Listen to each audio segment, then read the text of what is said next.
se hace cuando la persona muere a causa del coronavirus? Esa fue la pregunta. ¿Qué pasa con las funerarias? ¿Las funerarias públicas lo van a hacer? ¿Se va a echar mano del ISSSTE, del IMSS, de las instalaciones militares y la proyección de la vacuna? ¿Y qué van a hacer, por ejemplo? ¿Cuál es el protocolo sanitario? Por ejemplo, donde fue la sede del Vive Latino y donde acudió al concierto la persona que desgraciadamente falleció, pues es prácticamente la misma zona, está muy cerca. ¿Cuál es el protocolo sanitario que ahí se debe de tomar, independientemente de que hayan estado en concentraciones masivas? Perdón, lo que no entiendo es la conexión entre Vive Latino y la persona que falleció. Bueno, no, la persona que falleció fue a un concierto en el Palacio de los Deportes. Sí. Sí, y ya después otra persona que está viva, que tiene coronavirus, también fue al Vive Latino, que fue otro evento masivo, sí, pero en la misma zona. ¿Hay algún protocolo sanitario en esas zonas que se lleve a cabo? ¿Cómo no? Vamos a disipar un poco de la confusión y la mitología y las mentiras y la desinformación que se ha alimentado por la especulación no técnica, no científica, en voz de innumerables personas que parecieran haber desarrollado capacidades de epidemiólogas y de epidemiólogos, de inmunólogos, de infectólogos en un tiempo sorprendente. La transmisión del nuevo coronavirus 2019 que provoca la enfermedad COVID es idéntica a la de la influenza, a la del metoneumovirus, a la del rinovirus, a la de otros coronavirus y adenovirus e innumerables, más de 300 virus de ocurrencia común en la población en México y en todo el mundo. Entonces, distingamos claramente algunos atributos importantes de identificar. Mecanismo de transmisión. El coronavirus, al igual que todos estos virus respiratorios, se transmite por las secreciones, por los líquidos respiratorios que todas las personas proyectan por nariz y boca al estornudar, al toser, al hablar, al gritar o al cantar. Y se pueden propagar por dos vías principales o dos mecanismos principales, uno directo y otro indirecto. El directo es cuando estornudamos, cantamos, gritamos, hablamos. Todos tenemos aquí enfrente, incluso solo con respirar, una nube de partículas líquidas, de pequeñas gotas microscópicas que no las vemos a simple vista, excepto que tengamos un contraste de luz. Esa nube está presente y más o menos a 1 metro de distancia de todos nosotros. Si estamos cerca de otra persona, la otra persona respira nuestra nube y nosotros respiramos la de ella. Si uno de los dos está infectado con coronavirus, esa nube se proyecta al interior de la vía respiratoria de la otra persona.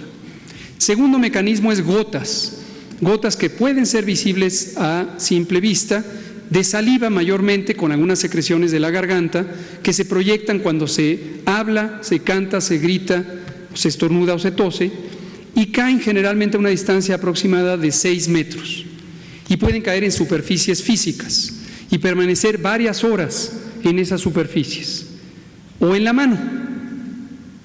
¡Achú! Y cuando eso ocurre, con la mano saludamos a otra persona y en su mano le llevamos el virus, y horas después o minutos después esa persona se rasca los ojos, se pica la nariz o se toca la lengua, cualquier parte de la boca, e introduce el virus. O lo mismo, tocó una superficie inerte o un material físico donde hay esas secreciones y se lleva el virus a su interior. Entonces, ese efecto produce una eficiencia de transmisión donde cada persona con coronavirus, durante el periodo de enfermedad, que dura 7 a 10 días, es contagioso y puede contagiar en promedio a 2 o hasta 3 personas, en promedio. Esa es la contagiosidad. Entonces, si tenemos una congregación masiva, la eficiencia con que se transmite a la congregación masiva depende del número de personas contagiantes, porque cada persona es capaz de infectar a 2 o 3 más, a 2 o 3 más. Pensemos en un concierto público, 70,000 personas, y que haya un infectado. De esas 70,000, posiblemente 3 salgan infectadas. No perder de vista que 2 a 3 es el número de personas infectadas durante todo el periodo de contagio. Es decir, no es irremediable que una persona contagiante produzca un contagio, por muchas razones que no podemos detallar en este momento, pero que están claramente estudiadas en las ciencias de la epidemiología, la ciencia básica de la salud pública.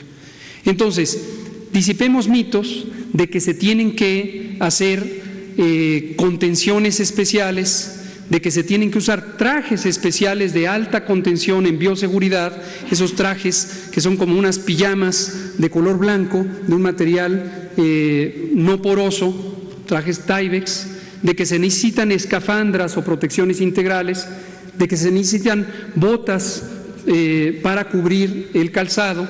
Eso no se necesita.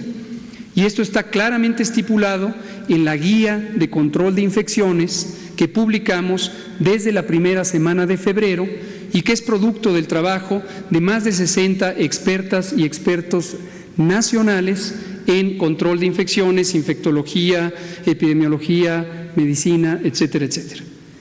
Y los espacios públicos, cuando decimos que es conveniente sanitizarlos, que es otra de las disposiciones para las escuelas, no quiere decir tener un gas de cloro, cerrarlas herméticamente, acordonar o empaquetar todo un edificio y llegar con este tipo de personal especializado con aspersores de alta presión. No quiere decir eso. Quiere decir que el personal de intendencia, convencionalmente trabajando en estos espacios, utilice cualquier solución desinfectante de uso común. Por ejemplo, cloro, la solución típica de cloro que se usa normalmente en los recintos escolares y muchos edificios para trapear el piso. Tampoco hay que ponerla en concentraciones excesivas, eso puede ser tóxico y no es necesario ponerlas a concentraciones excesivas. En la guía de control de infecciones viene detallado cuál es la concentración de cloro que se necesita y todo lo que tiene que hacer es las superficies físicas donde hay contacto común de las manos de los seres humanos, que al menos un par de veces al día se limpien. Tan tan. No se necesita el piso, trapearlo de esa manera, no se necesitan las paredes, no se necesita el techo. Y finalmente, como medidas de protección, no se necesita que la población esté con cubrebocas, mucho menos cubrebocas de alta eficiencia, mascarillas N95, no se necesita. Eso es espectáculo, no ciencia, no técnica, eso no protege, eso da una falsa sensación de seguridad o la oportunidad de salir en fotografías, no se necesita.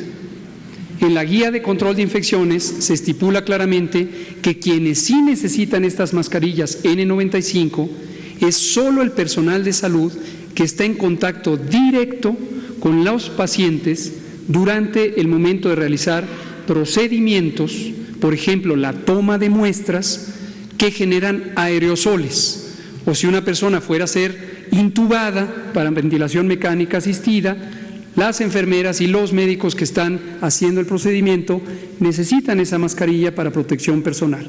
Pero quien esté sentado en la estación de enfermeras firmando recetas o haciendo prescripciones para el resto de los pacientes y que no está en contacto directo con el paciente, no lo necesita.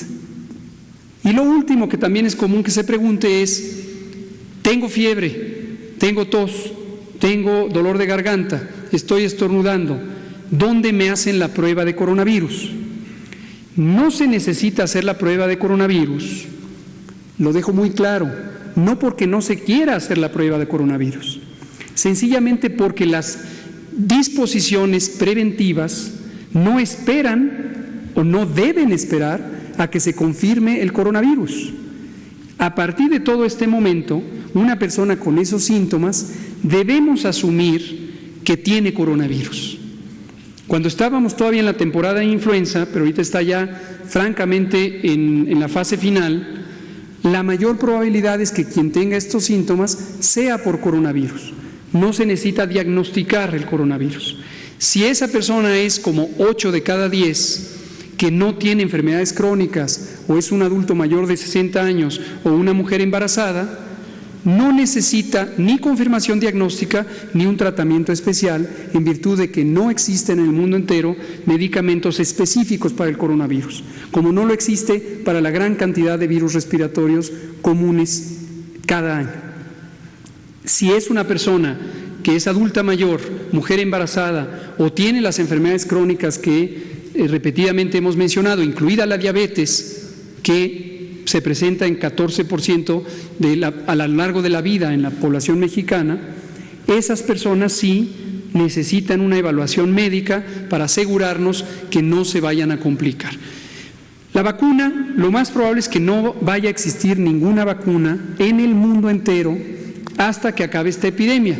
¿Por qué razón? Porque el proceso de formulación de una vacuna, desde su base científica, su concepto, hasta el principio de formulación en los elementos moleculares, hasta su modelo prototipo y posteriormente los experimentos en animales, en células, en matraces, en animales, y las 3 fases de la investigación clínica, 1, 2 y 3, para ver primero seguridad, segundo eficacia y tercero efectividad poblacional, tardan en promedio, aún en los casos de que se acelere la intención, no menos de 18 meses.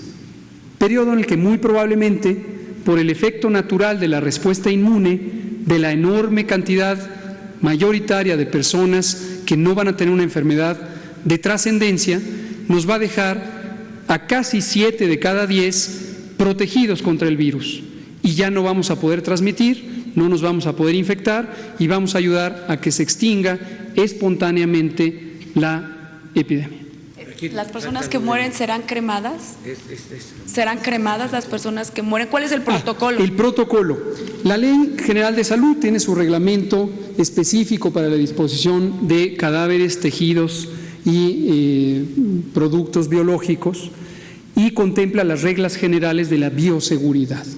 Adicionalmente, y para este propósito, pero no es diferente a otros lineamientos de bioseguridad que han existido por muchos años, pero fue nuevamente revisado para verificar que la guía actual de control de infecciones para el nuevo coronavirus incorporara cualquier elemento que se necesite para, dadas las características de nuevo conocimiento sobre este agente infeccioso. Considerando que este agente infeccioso, en términos de bioseguridad, es casi idéntico al de la influenza, y al de los otros virus respiratorios y al de innumerables agentes biológicos, la guía ratifica las medidas generales que se requieren para la disposición de restos humanos, tejidos y líquidos en condiciones seguras. Y básicamente son los protocolos ordinarios que en todos, absolutamente todos los hospitales y consultorios del país se utilizan y que corresponden a los estándares internacionales que en este mismo momento se usan prácticamente en todas las naciones. Entonces es un manejo general de protección donde el personal de los servicios de patología, generalmente en los hospitales, hace un procesamiento de los restos utilizando los mecanismos de protección personal y los equipos de protección personal correspondientes, que no son diferentes a los que se usan y deben usarse para el procesamiento de cualquier persona que fallezca por cualquier causa, conocida o desconocida. Ojo con eso. La bioseguridad del personal que trabaja en los servicios funerarios o los servicios de patología, en toda la cadena del proceso, debe ser siempre íntegra, independientemente de que se conozca o no la causa del fallecimiento y de que ésta sea o no un agente infeccioso. Entonces, se usa lo que siempre se utiliza y en la medida en que se haga correctamente, no hay un riesgo incrementado de daño hacia el personal que labora ni en los campos clínicos ni en el proceso de disposición de cadáveres. Específicamente la inquietud de si tienen que ser cremados, la respuesta es no. no se requiere porque la mecánica, el mecanismo de transmisión es la vía respiratoria, como ya lo expliqué, no es que emanen elementos infecciosos, no es así, no es así. Miren,